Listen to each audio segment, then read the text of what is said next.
کی طرف سے ایک دو سوالات بھی آ جائیں تو میں جواب دینے کی کوشش کروں گا۔ حدید کے معنی کیا ہے؟ حدید لوہے کو کہتے ہیں، حدید لوہے کو کہتے ہیں۔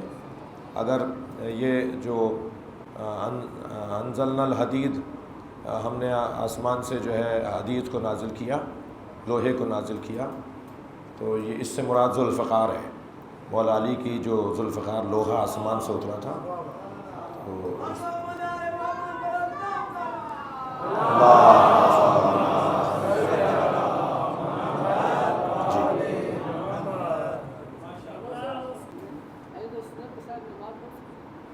آپ کمپنی میں کام کرتے ہیں، آپ کی شیعہ مسجد دور ہے، کیا اہل سنت کے ساتھ نماز پڑھ سکتے ہیں؟ ہاں، تمام ائمہ اہل بیت نے، فقہاء امامیہ نے اجازت دی ہے کہ آپ اہل سنت کے ساتھ نماز پڑھ سکتے ہیں۔ ہاتھ کھول کے پڑھیں گے، سجدگاہ رکھ کے پڑھیں گے، مگر ان کے ساتھ پڑھیں گے۔ ٹھیک ہے؟ امامت اصول دین میں ہے۔ دین اور مذہب میں وسعت اور تنگی کا فرق ہے، یعنی کچھ کلی عنوانات ہیں اور کچھ ان کلی عنوانات کے ذیلی عنوانات ہیں۔ تو جب دین کی بات ہم کرتے ہیں تو ذرا زیادہ وسیع موضوعات ہیں، اور جب ہم مذہب کی بات کرتے ہیں تو تھوڑا اس کے اندر جزیات ہیں، تشریحات ہیں اور ذیلی باتیں ہیں۔ تو دین کا عنوان بڑا ہے، اسلام ہمارا دین ہے، تشیع ہمارا مذہب ہے۔ جی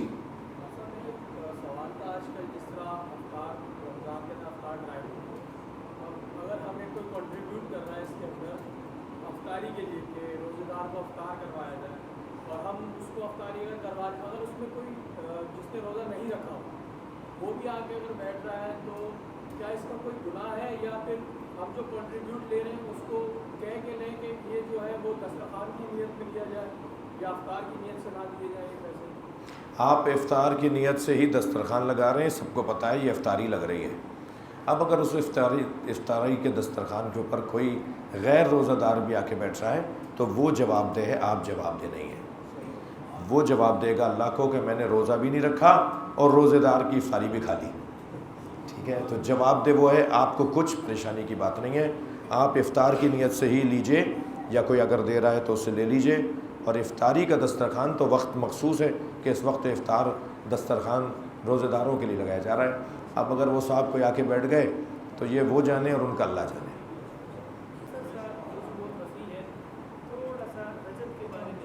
رجت، ہمارے شیعہ عقائد میں دو عقیدے ایسے ہیں جو شیعہ مخصوص عقیدے ہیں، جنہیں اہل سنت نہیں مانتے، بلکہ میں کہہ لوں 3 عقیدے ہیں جن میں سے اہل سنت کچھ مانتے ہیں ایک کو اور کچھ نہیں مانتے، مگر 2 ایسے ہیں جنہیں اہل سنت نہیں مانتے۔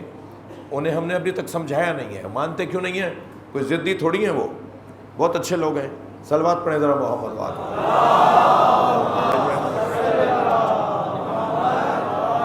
وہ جواب ہو جائے، وہ جواب ہو جائے، جواب نہیں ہوا۔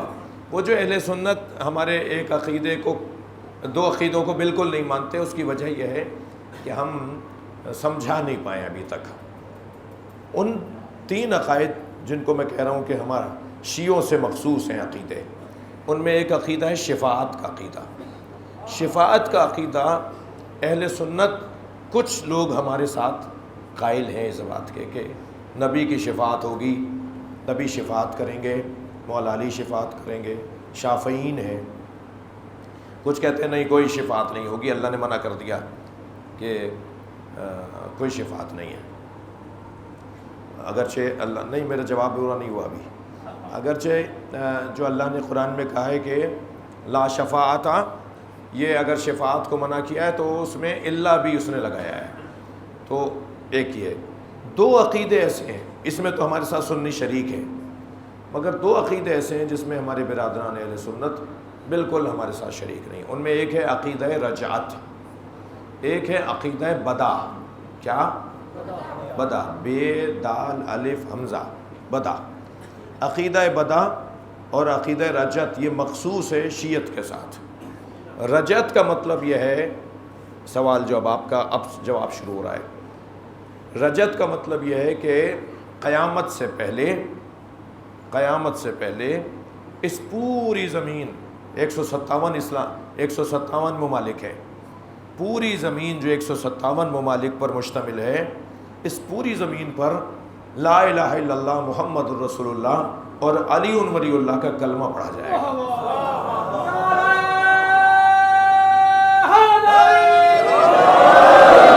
اس پوری زمین پر بارڈر ختم ہو جائیں گے، پاسپورٹ کا نظام ختم ہو جائے گا، ایک حکومت ہوگی اور پوری زمین پر عدل و انصاف نافذ ہوگا، کہیں ظلم نہیں ہوگا، کہیں کسی کے ساتھ زیادتی نہیں ہوگی، کہیں کوئی بے عدالتی نہیں ہوگی، ایک آئیڈیل اور مثالی حکومت قائم ہوگی پوری زمین کے اوپر۔ اس حکومت کے موقع پر جب قائم ہوگی وہ، اس موقع پہ اللہ کچھ مظلوموں کو دوبارہ سے زندہ کرے گا، اور ان جن کے ساتھ زیادتی ہوئی، جنہوں نے اس کام کے لیے جان دے دی، عدل کے لیے، انصاف کے لیے، ظلم کے خاتمے کے لیے جنہوں نے جان دے دی، ان مظلوموں کو اللہ دوبارہ سے اٹھا کر ان کا احترام کروائے گا معاشرے میں۔ انہوں نے جان دی ہے جس کام کے لیے، اب وہ کام ہو رہا ہے تو تم آ جاؤ، تمہاری بھی عزت ہونی چاہیے، تو اللہ ان مظلوموں کو اٹھائے گا۔ ان مظلوموں میں سب سے بڑا مظلوم کون ہے؟ مولا حسین علیہ السلام۔ لہٰذا امام حسین دوبارہ سے زندہ کیے جائیں گے، اور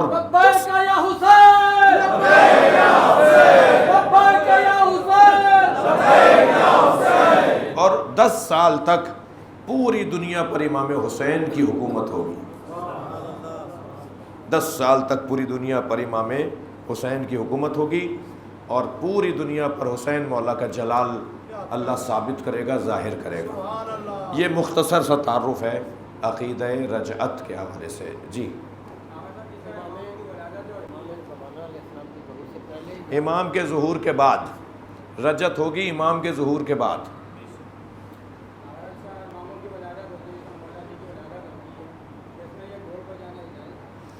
ائمہ کی ولادت کے موقع پہ خوشی کرتے ہوئے، خوشی مناتے ہوئے ڈھول دھماکہ کرنا جائز ہے یا نہیں، یہ سوال کر رہے ہیں آپ۔ ہر وہ کام جو شریعت نے حرام قرار دے دیا ہے، جسے شریعت نے ناجائز قرار دیا ہے، وہ دین کے ساتھ جوڑ کر ڈبل ناجائز ہے۔ توجہ ہے؟ یعنی نارملی حالات میں تو وہ ناجائز ہے، اسے اگر دین کے ساتھ جوڑ دیا جائے۔ بھنگ پینا کیسا ہے؟ بولو بھائی، جو پیتے ہیں وہ بھی بولیں حرام، کوئی بھی نہیں پیتا بھائی۔ صلوات پڑھیں محمد و آل صلی اللہ علیہ۔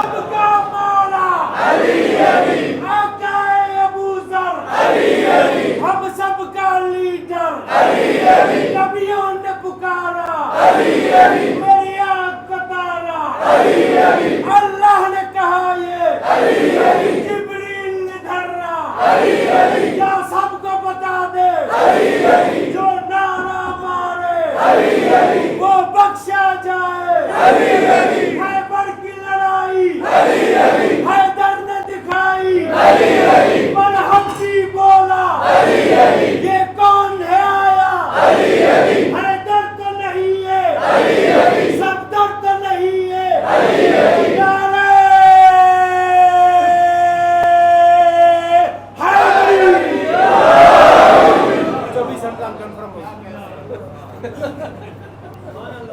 تو بھنگ پینا حرام۔ اب اگر کوئی بھنگ کی سبیل لگا لے تو ڈبل حرام، ٹھیک ہے۔ مولا علی کے پاس ایک چور کو لے کر آئے، جب ثابت ہو گیا کہ جس نے چوری کی ہے تو حضرت نے فرمایا کہ اس کو 80 کوڑے مارو۔ تو جب کوڑے کھا لیے تو کہنے لگا میں آپ کا شیعہ ہوں۔ حضرت نے فرمایا اسے 80 اور مارو، یہ میرا ہو کر ایسا کر رہا ہے۔ صلوات پڑھیں محمد و آل۔